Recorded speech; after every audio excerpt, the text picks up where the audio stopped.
being with us here. Let's talk about Chuka Umunna now and his political journey. 3 different parties in almost as many months. You're now in the Lib Dems. We've been on air now for half an hour.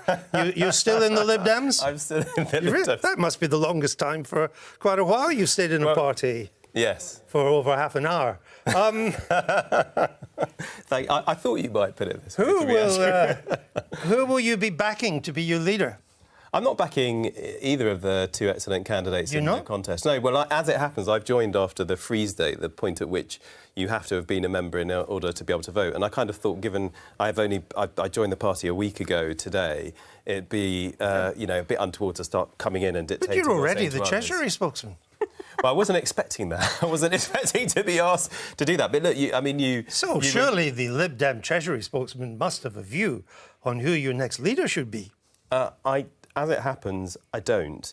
And I will work with whoever wins the contest. Well, of course, I think they're both great candidates. Unless you leave and make it 4, obviously you're going to have to work with whoever the leader is. I won't be doing that. You must have a view, whether it's, I think it's Joe Swinson and Ed Davey. Help me out, these are the 2 candidates. You see, their brain's not quite gone yet. I'm not endorsing. Which one has more appeal for you? I'm not endorsing either. And actually, have they asked you?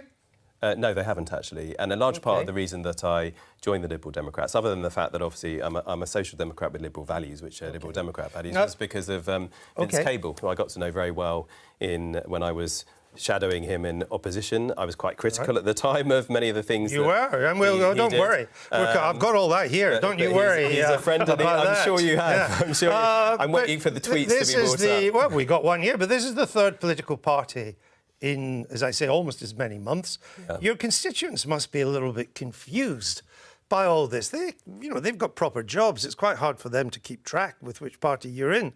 Isn't it time to give them a people's vote? Well, actually, my constituency scored the highest Remain vote in the country in the 2016 referendum. And actually, I think... They didn't vote for you just for Remain, did they? They voted for you because you were Labour. Hang on just a minute. If I just finished the thought, which is this, that I actually think that the way that the electorate is voting in elections and thinks about politics is less of a left-right thing. I think it is more of an open-closed thing. Now, my constituents are very open-minded. They're very internationalist. And a large part give them the vote?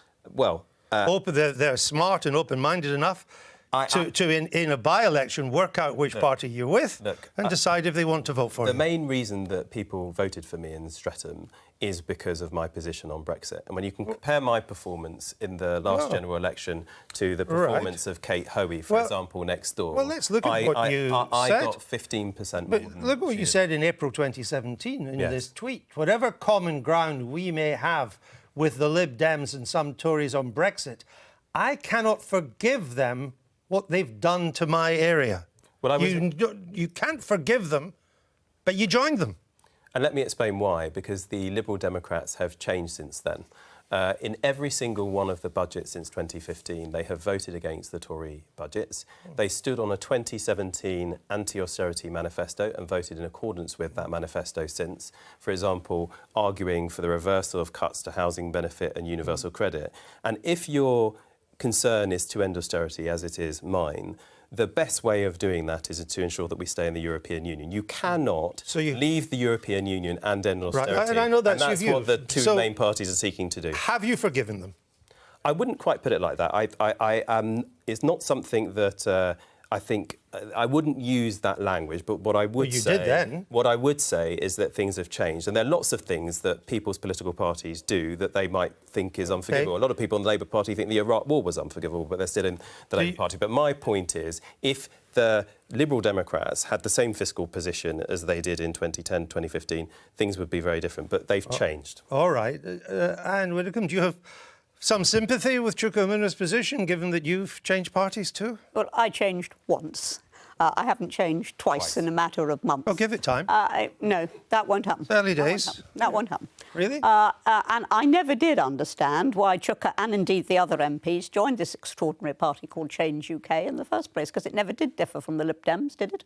No, well, I explained that to you. I mean, I thought that the millions of politically homeless people in the centre ground of British politics, I thought they wanted a new party. As it turns out, the clear message that we got, both from the results but also what people were telling us during the local elections and the European elections, that they didn't want a new party, but they wanted the centre ground, the pro-European progressive centre ground, to work much more closely together. My view is you either ignore that, you will take heed of the message that people are giving you. You're a bit of a slow learner. Most of us realised that at the time.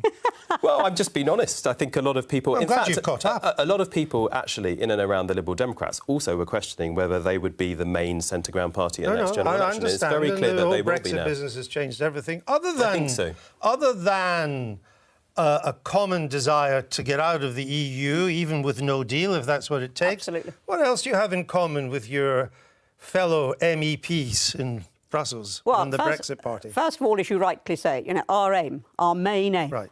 So I've given you that. No, just a minute, I'm going to finish. Our main aim is to leave the EU, and this is where I wanted to finish, cleanly and decisively, and on WTO terms, and then we can negotiate a trade deal after that. Now, that was a distinctive position, and I'm very glad that when we went into the European elections, that was the only position we did have, because there was no other reason for anybody to vote for us, and they voted in droves, and we topped the polls. So I would say... And I know all that. If you're talking what I'm saying is, what else do you have in common? New parties can't succeed. Our new party has succeeded big time. So let me try and see if I can get... Sure. If I can succeed in getting you to answer the question. Yes. Which is, what else do you have in common? What else we have in common is that we want democratic politics in this country, and at this moment... everybody wants that. No, they don't, actually. At this moment, Andrew, there is a major policy meeting going on to produce the policies that we will have to have, and which we acknowledge we're going to have, for a general election. It's going on now. All right. Let's go to Committee Room 12. It's where all the action is. We can just see a picture of it. Not a lot to see. There it was. I've now can see that in my sleep. I've seen it so often, the woodwork and the expensive wallpaper. That's where the